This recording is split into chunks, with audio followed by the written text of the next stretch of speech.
সেই গাদ্দাৰখিনি যদি ওলাব নোৱাৰে, কংগ্ৰেছৰ আজি যি অৱস্থা হৈছে বেলেগৰ ওপৰত ব্লেম দি সদায় তেখেতসকলে বাচি যাব নোৱাৰে। আৰু তেখেতসকলৰ যিটো সাথে আছিল এইজন হোলচেল ৰেটত কংগ্ৰেছৰ আণ্ডাৰষ্টেণ্ডিঙৰ মাজত বিক্ৰী কৰি থৈ গুচি গ'ল তেখেতে। এইখিনি ছিদ্দিক আহমেদৰ লগত কাজিয়া আছিল, তেখেতে কৈ আছে যে 5 কোটি টকা লৈ সাথেৰ লগত কাজিয়া হৈছিল, কাজিয়া থকাৰ কাৰণে তেখেতক ধৰি দিলে। বাকী কেইজনৰ লগত যিহেতু আণ্ডাৰষ্টেণ্ডিং আছে, হোলচেল ৰেটত থোকত বিক্ৰী কৰি থৈ গুচি গ'ল। কংগ্ৰেছে নিজৰ ঘৰৰ খবৰ লওক, নিজৰ লেতেৰা মালখিনি গাদ্দাৰখিনি ওলাই তেখেতসকলে নিজে মানে উহা দিয়াটো ভালকে লওক। এআইইউডিএফকটো আপোনাৰ পবিত্ৰ বিলকুল এআইইউডিএফকটো তেখেতসকলে আজি 18 বছৰে ব্লেম কৰি আছে। দলৰ জন্মৰ পৰা তেখেতসকলে আমাক ব্লেম দি আছে, আমাক হত্যা কৰাৰ ষড়যন্ত্ৰ কৰি আছে। ৰাজ্যসভা নিৰ্বাচন কৰিছে, সকলো যিমানবোৰ দলৰ লগত মিত্ৰতা কৰিছে সকলোবোৰ দলকে কিন্তু আপোনালোকে দেখা নাই নেকি? আমি ৰাণীনগৰক মই নিজে ভোট দিছোঁ। ৰাণীনগৰ আজি ৰাজ্যসভাৰ সদস্য আছে। অজিত বুঢ়াক মই নিজে ভোট দিছোঁ। অজিত বুঢ়া ৰাজ্যসভাৰ সদস্য নাই নেকি? কংগ্ৰেছে আগতে এই কামবিলাক কৰিছিল, বিজেপি আজি প্ৰতিশোধ ল'লে। কংগ্ৰেছে দুৰ্ভাগ্য, বিজেপিয়ে গণতন্ত্ৰক হত্যা কৰিলে। বিজেপি সংখ্যা নথকাৰ পিছতো কেণ্ডিডেট দি গণতন্ত্ৰক হত্যা কৰিলে। আৰু আগত কংগ্ৰেছে ৰুমিনাথ বিজেপিৰ কিনিছিল, আপোনাৰ কাৰ্তিক সিনহাক কিনিছিল, হাজৰিকাক বিজেপিৰ MLA কিনি বিজেপিক কংগ্ৰেছে কিনিছিল। এইবাৰ কংগ্ৰেছে বিজেপিয়ে কংগ্ৰেছৰ বিধায়কসকল কিনি তাৰ পুতৌ ল'লে। কিন্তু ইয়াৰ কাৰণে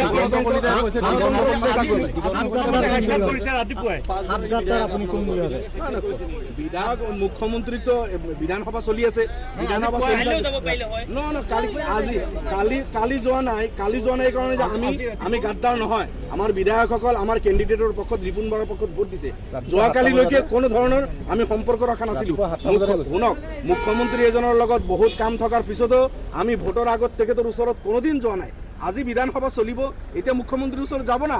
আপুনি কংগ্ৰেছৰ বিধায়কসকল ৰাতি কেনেকৈ আড্ডা মাৰে, আৰু যিসকলে কাণ্ড কৰিছে কংগ্ৰেছৰ বিধায়কসকল কালি ভোট দি ধামধুম ওলাই গ'ল। আপোনালোকৰ চাব, কালি ভোট দি তেখেতসকলে গুচি গ'ল। আজি আপোনালোকে চাব, ৰাতি 12টাৰ পিছত মুখ্যমন্ত্ৰীৰ লগত ঘণ্টা কোনে আড্ডা মাৰে কংগ্ৰেছৰ বিধায়ক। মই নাজানো কোন গৈছে। মুখ্যমন্ত্ৰী এখন ৰাজ্যৰ আজি বিধানসভা চলি আছে, কোনোবা যদি ডেভেলপমেণ্টৰ খাতিৰত বা কিবা কামত যদি গৈছে মই নাজানো।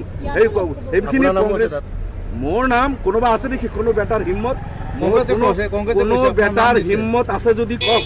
আৰু যিসকলে দাবী কৰি আছে লাই ডিটেক্টৰৰ সন্মুখত সেইসকলে তেনেকুৱা কোনো বেটা এই ৱৰ্ল্ডত জন্ম হোৱা নাই যে মই ৰফিকুল ইছলামক কিনিব। মোৰ ওচৰত কোনো অহাৰ সাহসে নকৰে। দূৰৰ কথা, কি কৈ আছে মই নাজানো। কংগ্ৰেছে ওলাওক, মই কৈছো কংগ্ৰেছে থকত বিক্ৰী কৰিছে। কংগ্ৰেছে কোনো পদেই নহয়, এইবিলাক কংগ্ৰেছৰ ভণ্ডামি। আপোনালোকে জানে কংগ্ৰেছে এতিয়া বিজেপিৰ পৰা যিমান টকা লৈছে সেই টকাখিনি তেখেতসকলে উলিয়াব লাগিব ঢাকি ৰখাৰ কাৰণে। আজি মানস ডেকাই কৈ আছে, দিগন্ত কলিতাই কৈ আছে, মুখ্যমন্ত্ৰী নিজে কৈ আছে যে মই ইনভেষ্ট কৰি থৈছিলোঁ, আৰু তাৰ প্ৰমাণ কালি হ'ল। শশীকান্ত গুচি গ'ল কালি, ছিদ্দিক আহমেদ কালি গুচি গ'ল। আপোনাৰ যাদৱ স্বৰ্গীয়াৰীৰ কথা কংগ্ৰেছীসকলে কৈ আছে তাৰ ভোট কেঞ্চেল হৈছে। কংগ্ৰেছৰ এটা দুটা তিনিটাতো ওলাই গ'ল। আৰু আপোনাৰ বাকী কেইজন যিকেইজন গাদ্দাৰী কৰিছে কংগ্ৰেছে সেইকেইজন আমি বুকুত হাত দি ক'ব পাৰোঁ, বেটাগিৰি কৰি ক'ব পাৰোঁ যে কোনো বেটা এই আমাক কিনিব নোৱাৰে, মোক কিনিব নোৱাৰে। এইখিনি আৰু